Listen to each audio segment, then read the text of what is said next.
지금 일본 정부가 발칵 뒤집혔습니다.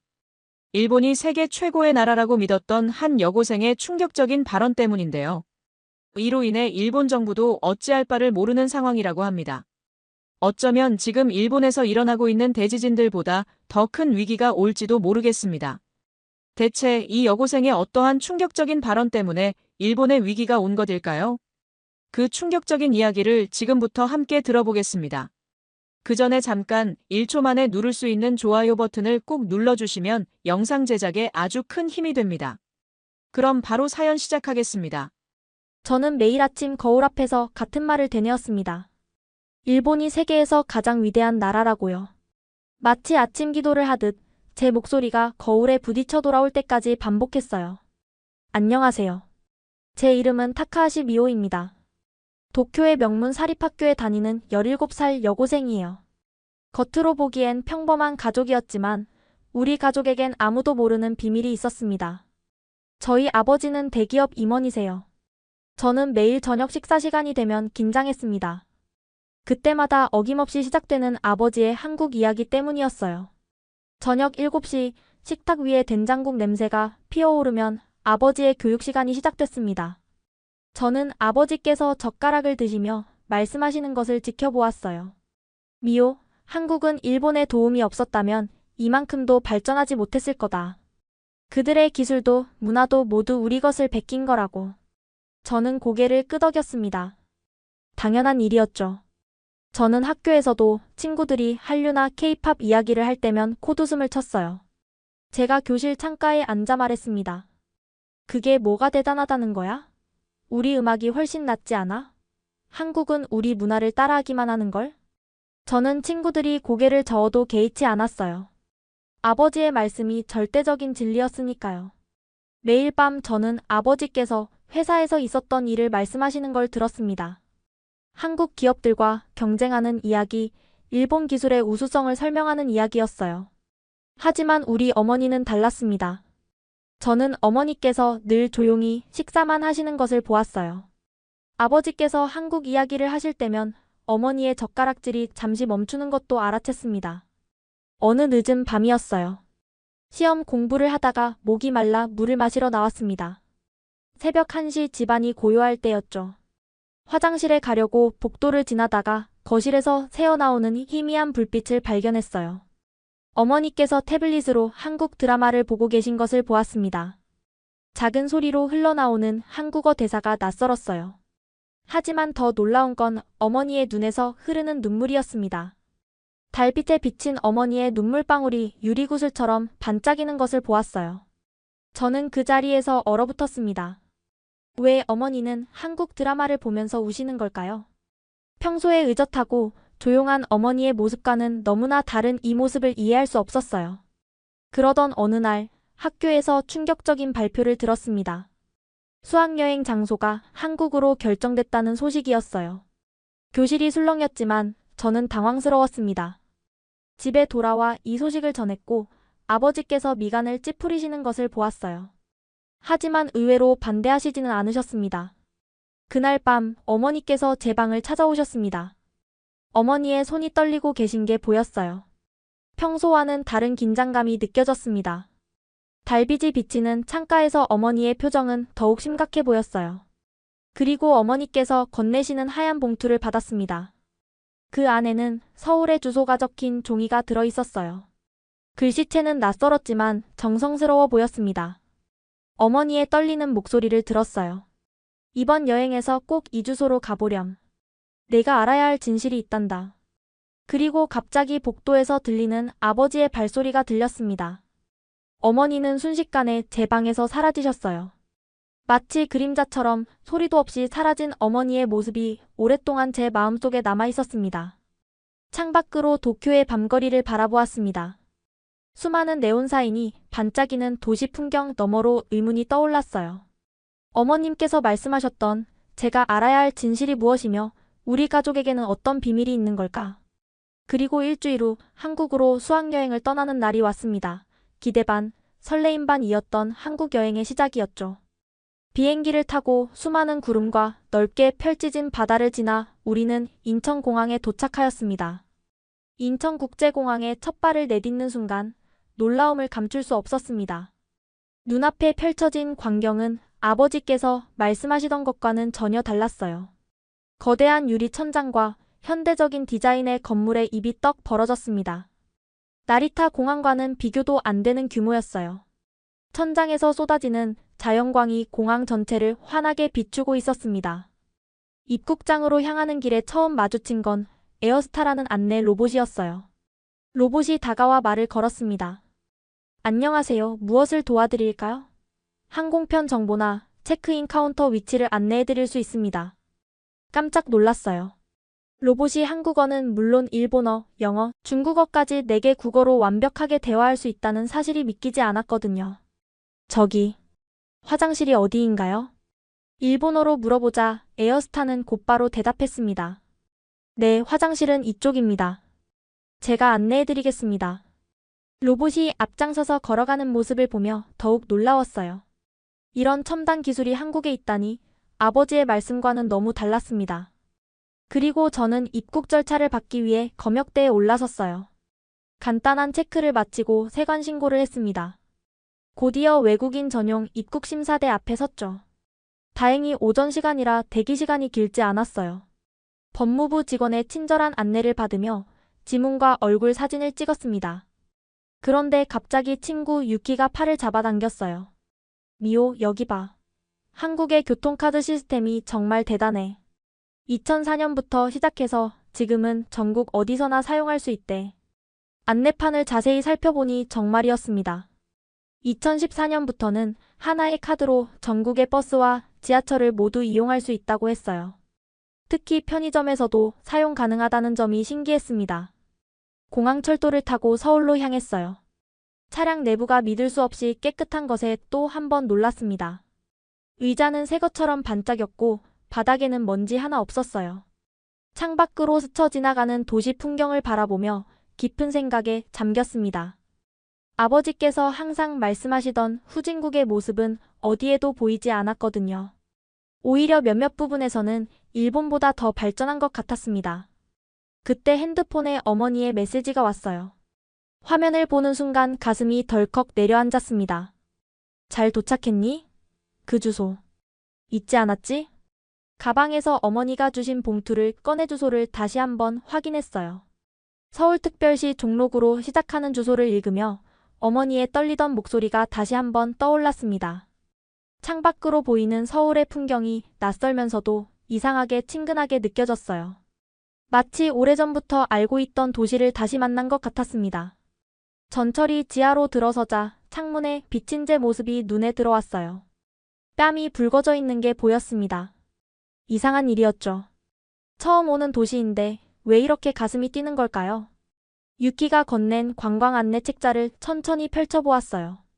경복궁, 광화문, 북촌한 옥마을. 이름만 들어도 가슴이 두근거리는 장소들이 많았습니다. 특히 북촌한 옥마을이라는 글자에서 눈을 떼지 못했어요.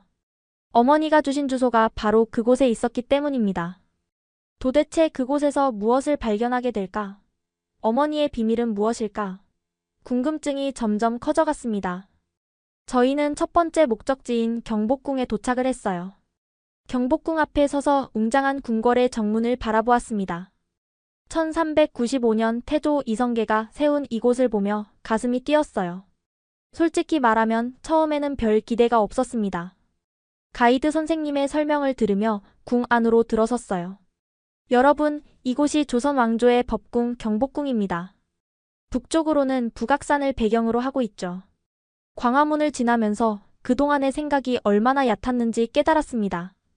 웅장한 궁궐 건축물들이 눈앞에 펼쳐졌어요. 하늘이 맑아서 정각들의 단청이 더욱 선명하게 빛나고 있었습니다. 가이드 선생님의 설명에 귀를 기울였어요. 이 계단을 보세요. 신하들은 자신의 품계에 따라 서는 위치가 정해져 있었답니다.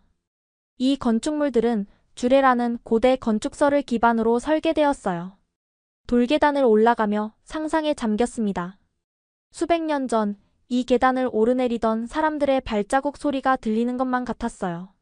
그때였습니다. 가이드 선생님의 목소리가 갑자기 무거워졌어요. 이제 아주 중요한 장소로 가보겠습니다. 바로 을미사변이 일어난 곳입니다. 선생님의 다음 말씀에 온몸이 굳어버렸습니다. 1895년 10월 8일 일본 공사 미우라 고로의 지휘 아래 일본인들이 경복궁을 침입해 명성황후를 시해한 사건이 있었습니다. 귀를 의심했어요.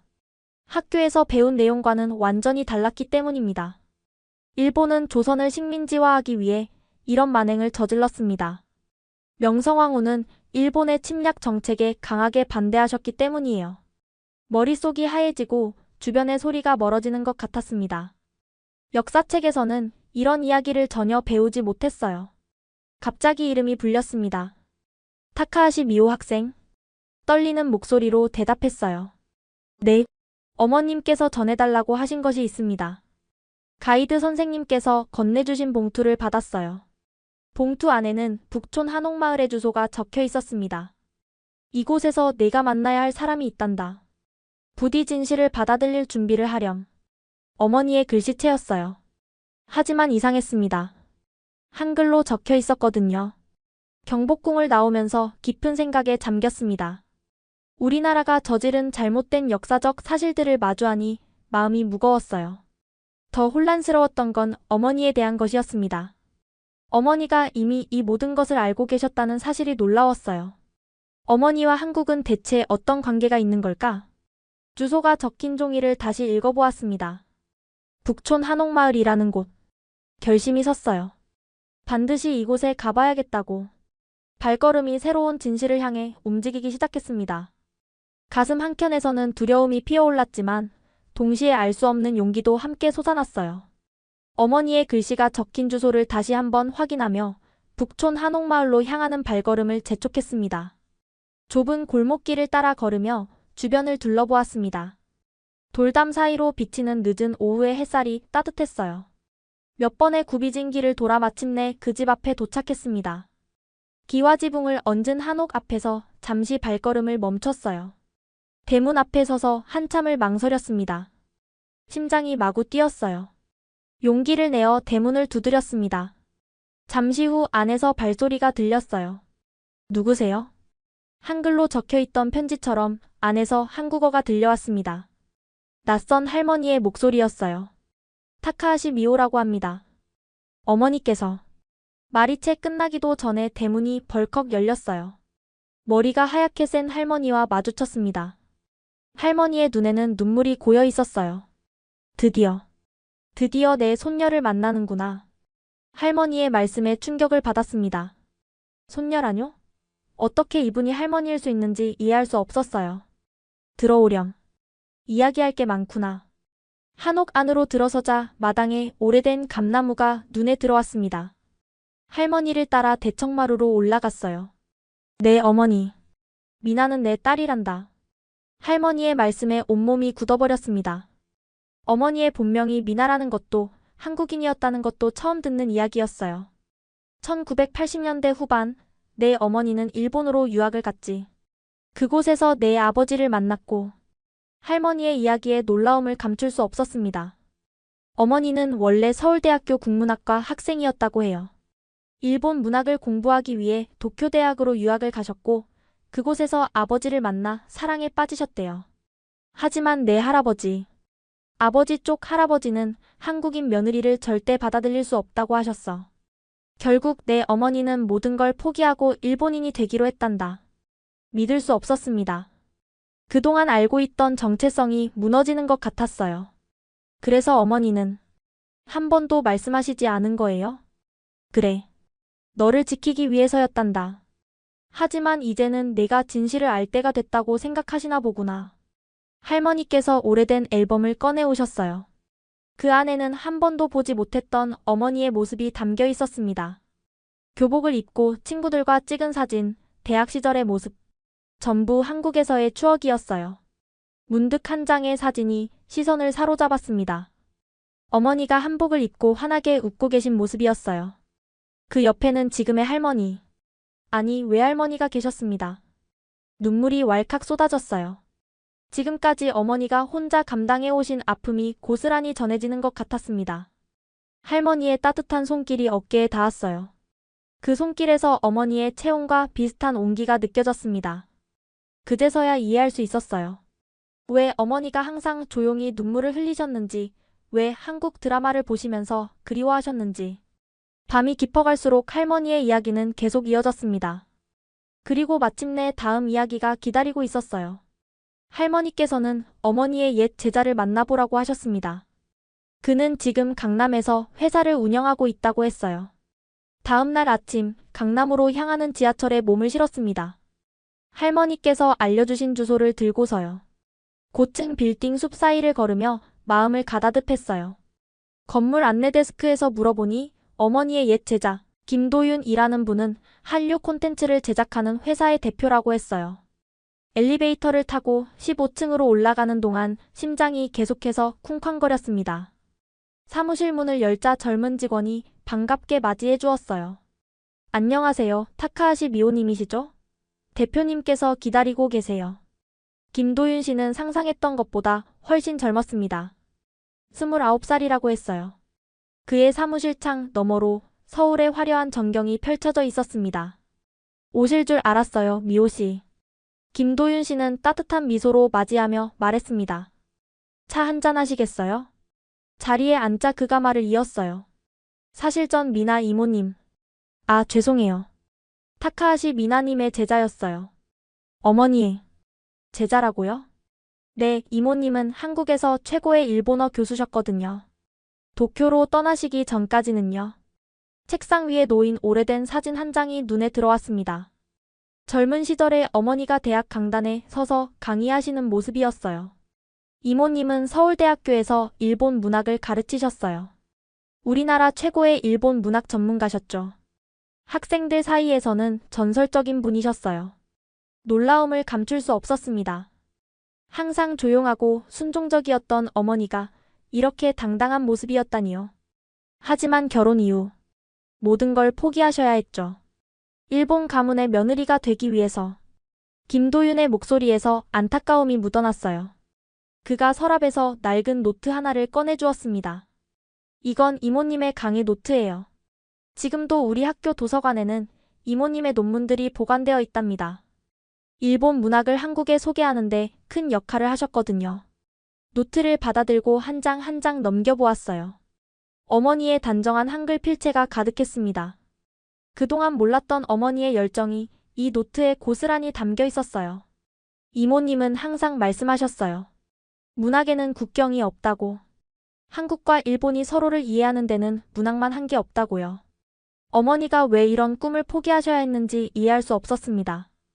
김도윤 씨는 마음을 읽은 듯 말을 이었어요. 당시에는 한일 관계가 지금보다 더 어려웠죠.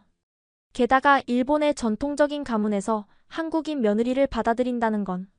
말이 끝나기도 전에 저는 눈물이 흘러내렸습니다. 어머니가 감당하셨을 고통이 고스란히 전해지는 것 같았어요. 밤이 깊어갈 때까지 이야기는 계속되었습니다. 그리고 마침내 사무실을 나서며 서울의 밤거리로 발걸음을 옮겼어요. 머릿속은 여전히 복잡했지만 한 가지 확실한 것이 있었습니다.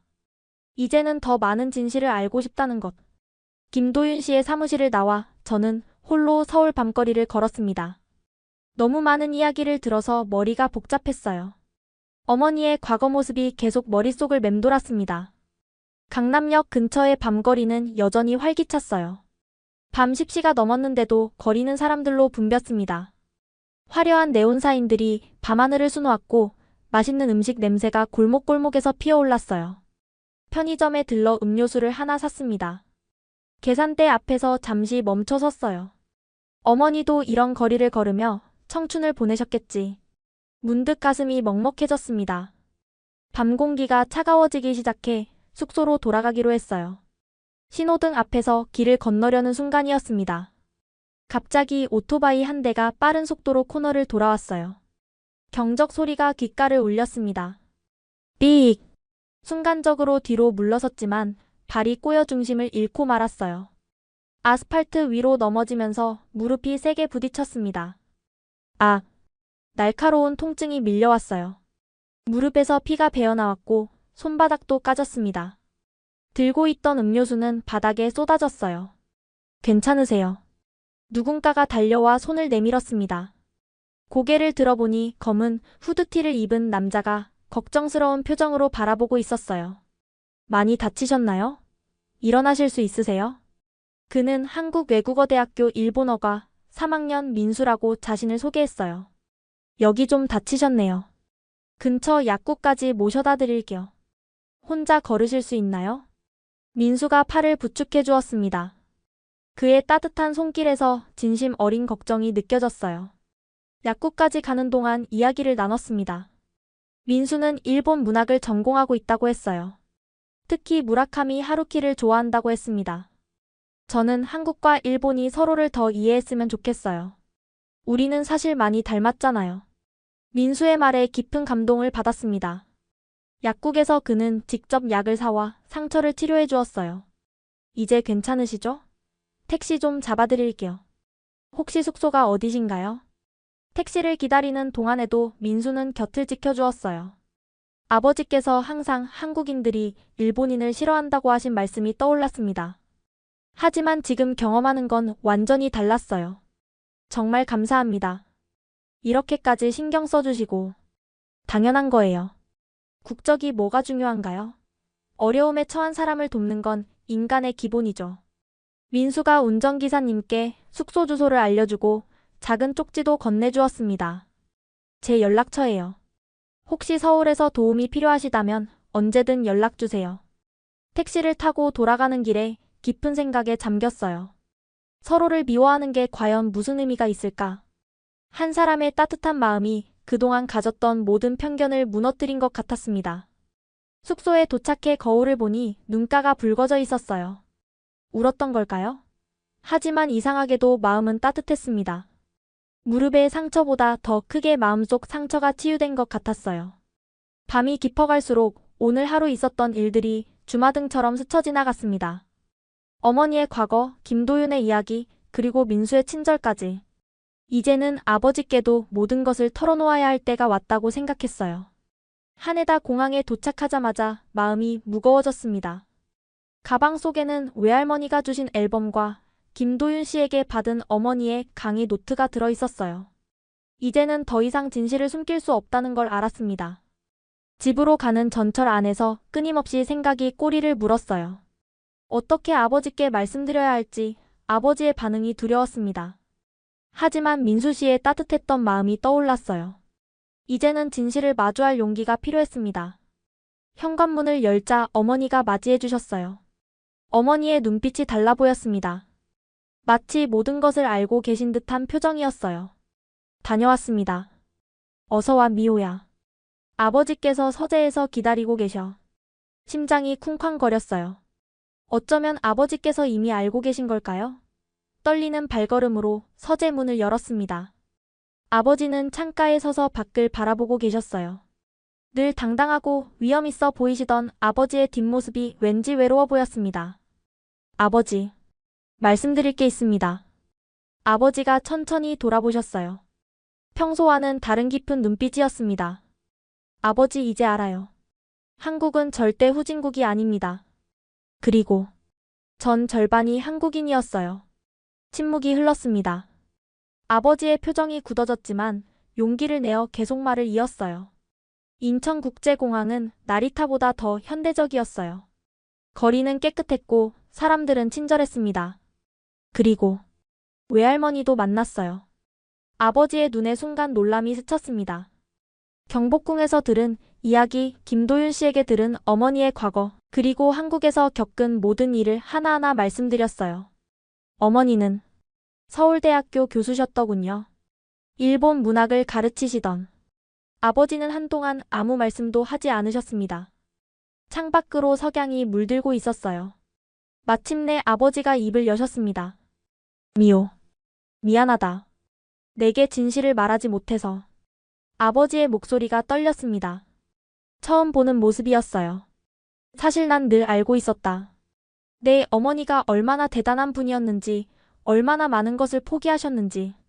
하지만 우리 가문의 체면 때문에, 그리고 내 편견 때문에 이 모든 걸 숨겼단다. 아버지의 눈가가 붉어졌어요. 그런 아버지의 모습을 보니 눈물이 났습니다. 어머니는 지금도 한국어 책을 몰래 보세요. 한국 드라마를 보면서 우시고요. 그래. 내 어머니는 정말 대단한 분이야. 나보다 훨씬 더 용기 있는 사람이지. 아버지가 책상 서랍을 여셨어요. 그 안에서 오래된 사진 한 장을 꺼내셨습니다. 이건 내가 도쿄대학 유학생 기숙사에서 내 어머니를 처음 만났을 때의 사진이란다. 그때 내 어머니는 나보다 더 훌륭한 일본어 실력을 가지고 계셨지. 사진 속에는 젊은 시절의 부모님이 있었어요. 도쿄 거리를 배경으로 환하게 웃고 계신 어머니의 모습이 눈에 들어왔습니다. 난 내 어머니에게 너무 많은 것을 요구했다. 한국인이란 정체성을 숨기라고 했고 자신의 꿈도 포기하게 만들었지. 처음으로 아버지의 눈에서 눈물이 흘렀어요. 이제부터라도 달라질 수 있을까요? 그래, 달라져야지. 우리 모두 달라져야 한다. 그날 저녁 오랜만에 가족이 함께 식사를 했습니다. 어머니는 처음으로 한국어로 말씀하셨고 아버지는 조용히 미소 지으셨어요. 이제 새로운 시작을 향한 첫걸음을 내디딘 것 같았습니다. 내일은 어떤 변화가 우리를 기다리고 있을까? 저는 아버지와의 대화 이후 우리 가족이 많이 달라진 것을 느꼈습니다. 이제 식탁에서는 더 이상 한국을 비하하는 이야기가 오가지 않았어요. 대신 저는 어머니께서 한국 요리를 만들어주시기 시작하는 것을 보았습니다. 오늘은 김치찌개를 만들어 봤어. 내 외할머니가 가르쳐주신 비법이야. 저는 어머니의 목소리에서 더 이상 슬픔이 없어진 것을 느꼈어요. 그리고 자부심이 가득했습니다. 저는 아버지께서도 김치찌개를 즐기시며 이렇게 말씀하시는 것을 들었어요. 정말 맛있구나. 미나, 넌 한국 요리도 이렇게 잘하는구나. 부모님의 달라진 모습을 보며 용기를 냈습니다. 저 한 가지 결심한 게 있어요. 저는 부모님께서 저를 바라보시는 것을 보았어요. 저는 깊게 숨을 들이마시고 말을 이었습니다. 한국어를 배우고 싶어요. 그리고 대학은 서울대학교로 가고 싶습니다. 저는 잠시 침묵이 흐르는 것을 느꼈어요. 하지만 이번에는 두렵지 않았습니다. 제 진심이 부모님께 전해질 거라고 믿었거든요. 어머니처럼 저도 양국의 문화를 잇는 다리가 되고 싶어요. 한일 관계를 연구하는 학자가 되고 싶습니다. 저는 어머니의 눈에 눈물이 고이는 것을 보았습니다. 하지만 이번에는 기쁨의 눈물이었어요. 아버지께서는 잠시 생각에 잠기셨다가 말씀하셨습니다. 그래, 내 꿈을 응원한다. 이제는 내가 진정으로 원하는 걸 해야지. 그날부터 저는 새로운 도전을 시작했습니다. 매일 아침 일찍 일어나 한국어 공부를 했어요. 어머니가 저의 첫 선생님이 되어주셨습니다. 미호야, 한글은 세종대왕께서 백성들을 위해 만드신 글자란다. 배우기 쉽고 과학적이지. 저는 한글을 배우면서 또 다른 세상을 발견했어요. 이제는 어머니가 그토록 사랑하셨던 한국 문학도 원문으로 읽을 수 있게 되었습니다. 저는 주말에 한국문화원에 다니기 시작했어요. 그곳에서 많은 친구들을 만났습니다. 저처럼 한국에 관심이 있는 일본 친구들, 일본에 사는 한국인 친구들. 우리는 서로의 문화를 배우며 가까워졌어요. 미호 씨는 정말 대단해요. 두 나라의 문화를 모두 이해하려고 노력하다니. 저는 친구들의 응원에 더욱 힘을 얻었습니다. 특히 김도윤 씨와는 계속 연락을 주고받으며 한국 문화에 대해 많은 것을 배웠어요. 3개월 후 저는 한국어 능력 시험을 보았습니다. 어머니의 가르침 덕분에 좋은 성적을 받을 수 있었어요. 축하해, 미호야. 내가 자랑스럽구나. 저는 아버지께서 제 성적표를 보시고 서울대학교 입학 준비를 적극적으로 도와주시겠다고 하시는 것을 들었습니다. 이제 아버지도 제 꿈을 진심으로 응원해 주시는 것 같았어요. 저는 외할머니께도 기쁜 소식을 전했습니다. 매주 영상통화로 근황을 전하며 한국어 실력도 자랑했어요. 우리 미호가 이제 한국말도 잘하네. 할머니가 얼마나 기쁜지 몰라. 어느 날 저는 아버지께서 특별한 제안을 하시는 것을 들었습니다. 이번 여름방학에는 우리 모두 한국에 가보는 게 어떻겠니? 내 외가 식구들도 만나고. 저는 깜짝 놀랐어요. 아버지께서 먼저 한국 방문을 제안하시다니요. 정말인가요? 아버지도 같이 가주시는 거예요? 그래. 이제는 나도 바뀌어야지. 내 외가 식구들께도 정식으로 인사드리고 싶구나. 저는 행복했습니다.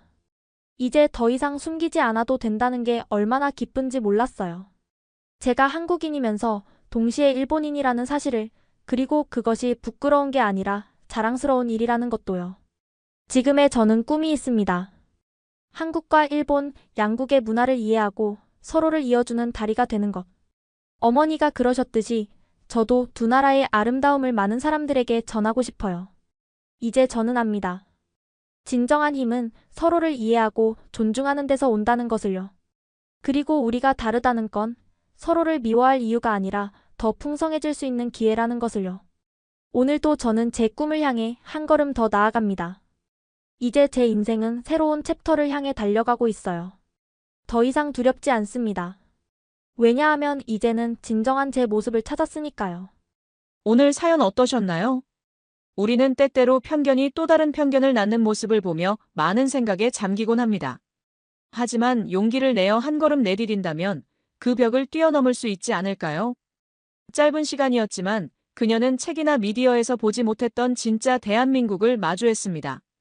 첨단 기술과 전통이 공존하는 나라, 따뜻한 정이 스며든 사람들, 그리고 예상치 못한 감동적인 순간들까지.